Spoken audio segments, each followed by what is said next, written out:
Assalamualaikum warahmatullahi wabarakatuh. Salam sejahtera untuk kita semuanya. Kurang lebih yang disampaikan tadi closing statement, terutama dari Mas Andika itu adalah kurang lebih juga testimoni saya bahwa banyak sekali kekuatan yang ada di birokrasi. Beberapa 5 tahun yang lalu, di akhir periode pertama, kami menulis buku. Lupa saya namanya bukunya itu. Tapi saya diminta oleh teman-teman untuk menulis pengantar. Siapa bilang birokrat itu tidak rajin? Birokrat sangat rajin. Bahkan dia berangkat dari rumah sebelum subuh, ya, anaknya belum bangun. Kemudian sampai rumah, anaknya sudah tidur. Ayam saja tidak seperti itu kerjanya, ya. Ayam berkokok belum keluar itu, terus sebelum maghrib ayam sudah pulang kampung. Tapi birokrat, waduh, lemburnya bukan main. Saya salut sama. Siapa bilang birokrat tidak pinter? Itu kata pengantar di buku Setnek 5 tahun yang lalu. Saya bilang, siapa bilang birokrat tidak? Lulusan pegawai baru di sini adalah cream of the cream dari lulusan perguruan tinggi terbaik di Indonesia, dan kemudian mereka juga sekolah di berbagai perguruan tinggi terbaik di dunia. Jadi siapa bilang birokrat tidak kerja keras, tidak produktif? Kerja keras luar biasa, tiap hari memproduksi aturan yang mempersulit dirinya sendiri. Mengapa kita ini banyak korup? Karena memang mengapa kita banyak aturan? Karena memang terlalu banyak aturan yang kita buat. Ya, terlalu banyak aturan. Saya punya pengalaman pribadi ketika Bapak Presiden Jokowi memerintahkan kepada saya untuk upacara HUT RI, ya, kemerdekaan Republik Indonesia di Istana, itu boleh menggunakan baju apapun. Tukang becak menggunakan pakaian tukang becak, orang bisa menggunakan pakaian koteka dan lain-lain. Itu perintah yang sangat sederhana. Tapi bagi saya, bagi kami di Setnek, itu perintah yang sangat berat. Karena ternyata ada di dalam peraturan pemerintah bahwa yang namanya upacara kenegaraan itu harus menggunakan baju nasional, dan baju nasional itu adalah seragam, pakai jas atau beskap, begitu, itu pakaian nasional. Sementara perintahnya Pak Presiden boleh pakai baju adat. Hanya untuk perintah sesederhana itu kami harus merubah peraturan pemerintah. Dan ketika saya dorong teman-teman ada perubahan peraturan pemerintah, apa yang terjadi? Peraturan pemerintahnya setebal ini. Ini kok ada PP tebal banget ini tentang keprotokoleran. Ternyata lampirannya banyak. Lampirannya pakaian itu begini, ada gambarnya. Kalau ada tamu negara, ya, tamu negara itu namanya taplak meja, itu digambar juga, gambarnya begini. Saya bilang kalau PP ini kita ditandatangani Pak Presiden, ini setiap hari Pak Presiden melanggar PP, dan saya pun setiap hari melanggar PP gitu. Jadi memang tugas kita yang paling berat adalah satu, tidak melakukan yang tidak perlu. Jadi banyak hal yang tidak perlu kita lakukan, di birokrasi lakukan, tapi masih kita lakukan. Saya pernah komplain awal-awal dulu mengenai izin perjalanan dinas ke luar negeri. Kalau ada pejabat pergi ke Singapura, harus ada izin dari Presiden melalui Mensesnek. Tapi kalau ada pergi misalnya ke pedalaman, daerah pedalaman berminggu-minggu, ya, misalnya ke pelosok Papua misalnya, atau yang mana lah pokoknya pelosok itu, tidak perlu izin. Saya bilang apa alasannya izin itu? Kan kalau ke Singapura mudah dipanggil pulang, mau ditelepon anytime juga bisa. Tapi kalau ke pelosok itu kan belum, yang perlu izin itu yang mana gitu? Apakah perlu pergi Singapura atau ke pelosok pedalaman gitu? Ternyata ada di peraturan perundang-undangan di bidang keimigrasian gitu. Jadi banyak hal yang saya sendiri sanksi ini masih penting untuk kita lakukan enggak gitu. Yang kedua, cara kita melakukannya complicated. Jadi deregulasi harus kita lakukan, debirokratisasi juga harus kita lakukan. Cuma kalau kita melakukan deregulasi dan melakukan juga debirokratisasi, kita harus melalui proses yang sangat regulatif itu. Ini juga jebakan tersendiri lagi. Wah, ini untuk buat aturan aja, merubah aturan juga repotnya buat itu. Makanya sampai kita mencoba, pemerintah mencoba mengeksersis namanya Omnibus Law. Ya, Omnibus Law itu pertama kali di Indonesia, itu Omnibus Law, Undang-Undang Cipta Kerja, Omnibus Law Kesehatan itu pertama. Nah, pertama dan belum ada di dalam teori hukum Indonesia. Gitu. Wah, itu tantangannya luar biasa di awal, tapi pada akhirnya toh disetujui. Menurut saya lelah juga kita melakukan penyederhanaan, deregulasi, debirokratisasi dengan harus input sesama unit organisasi pemerintahan. Yang terus terang yang saya selalu katakan adalah, yuk kita terobos ini, kita shortcut ini melalui teknologi, end to end. End to end, teknologi digital telah memudahkan kita untuk smart shortcut, end to end. Produsen awal bisa langsung deal dengan konsumen akhir tanpa harus melalui pialang yang sangat panjang. Itulah sejarahnya mengapa Setnek ingin melakukan terobosan teknologi. Karena saya sendiri punya pengalaman pribadi long time ago, pada tahun 88, 89 ketika saya kuliah di Birmingham. Nama saya satu saja, Pratikno. Saya harus daftar di Berkeley Bank di Birmingham sana. Saya daftar, dia kembalikan, tolong kau tulis your first name and your last name. Saya bilang saya tidak punya last name, saya punya first name. Kau pasti ada punya last name, kau tulis saja nama bapakmu gitu. Saya bilang kalau saya tulis nama bapakku, nanti namaku menjadi nama bapakku, nama saya nggak disebut lagi kan, yang disebut last name. Waduh, saya mulai tersinggung sebagai orang Indonesia. Saya bilang our culture is different. Kamu punya family name, kami tidak punya. Kamu dengar nggak itu presiden saya yang pertama mulai sombong kan? Presiden pertama saya Soekarno, first name, dia big leader in the world, saya bilang. Hanya satu nama.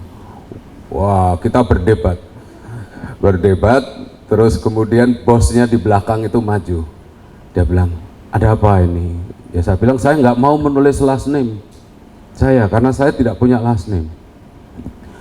Ya ini masalahnya, ini bukan masalah kultur, karena saya defend dengan mengatakan kau harus menghargai kultur kami yang tidak mengenal last name.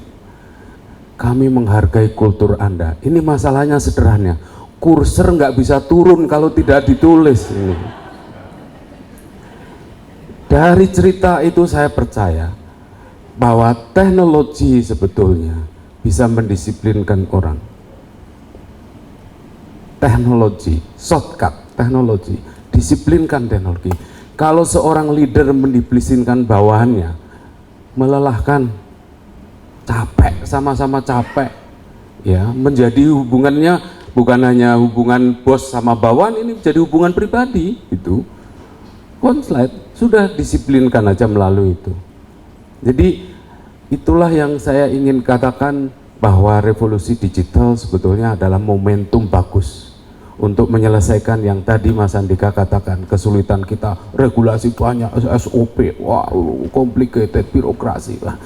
Bagaimana teknologi itu masuk? Nah, cuma pengennya memanfaatkan digital, tapi saya ini kan generasi analog yang berusaha bermigrasi ke digital. Namanya bermigrasi itu nggak pernah jadi native gitu. Makanya waktu pertama kali saya menjadi menteri di sini tahun 2014, saya membuat klub namanya U30, Under 30 di Setnek itu. Kita punya WA group dengan anak-anak muda, karena waktu itu kan menteri itu kan non jauh di sana ya. Saya malah membuat grup namanya Under 30, buat WA group. Kita rame-rame makan 13 Februari tahun 2015 di kantin hari ulang tahun saya itu. Mengapa saya waktu itu memulai dengan itu? Walaupun grup itu akhirnya bubar, karena anak-anak muda ini takut sama atasannya. Ini malah anak-anak muda yang bisa melompat ke menteri, sementara eselon 1, eselon 2 lebih sulit ketemu menteri gitu. Saya terus terang shock juga melihat kultur itu ya. Nah, mengapa saya waktu itu membuat U30? Karena saya adalah generasi analog, adik-adik adalah native digital, kita semuanya hidup di dunia digital, dan mereka adik-adik itu adalah native digital. Saya tidak akan pernah menjadi native, saya akan tetap menjadi migran digital. Oleh karena itu saatnya yang native digital itu menjadi tempat belajar, yang native digital itu menjadi leader dari inovasi. Itu cita-citanya begitu waktu itu. Jadi bagaimana yang migran digital kayak saya, kayak beliau-beliau ini eselon 1 ini, itu harus belajar kepada anak-anak muda yang native digital. Orang Jawa bilang saatnya kebo nyusu gudel, saatnya kerbau menyusu kepada anaknya, belajar pada anaknya. Ya itulah disrupsi, membuat upside down. Kelihatannya sok pinter sampai guru besar dan lain-lain, sebetulnya sudah nggak relevan lagi kepandaiannya di dunia sekarang. Jadi itulah kemudian U30 bubar karena secara kultural mismatch itu dengan kultur di Setnek waktu itu. Akhirnya kami legalkan menjadi PBK, satu unit anak-anak muda yang dekat dengan saya, yang salah satu inovasinya adalah Setnek X, Setnek eksperimen. Saya merasa bahwa Setnek ini sebuah kapal induk yang sulit untuk disuruh siksak, sulit untuk disuruh inovasi. Makanya kita membentuk Setnek X menjadi speedboat.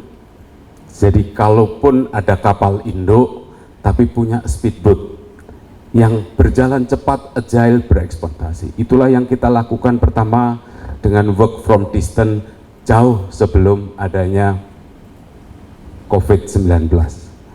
Jadi work from distance adalah salah satu eksperimen Setnek eksperimen pada waktu itu jauh sebelum adanya.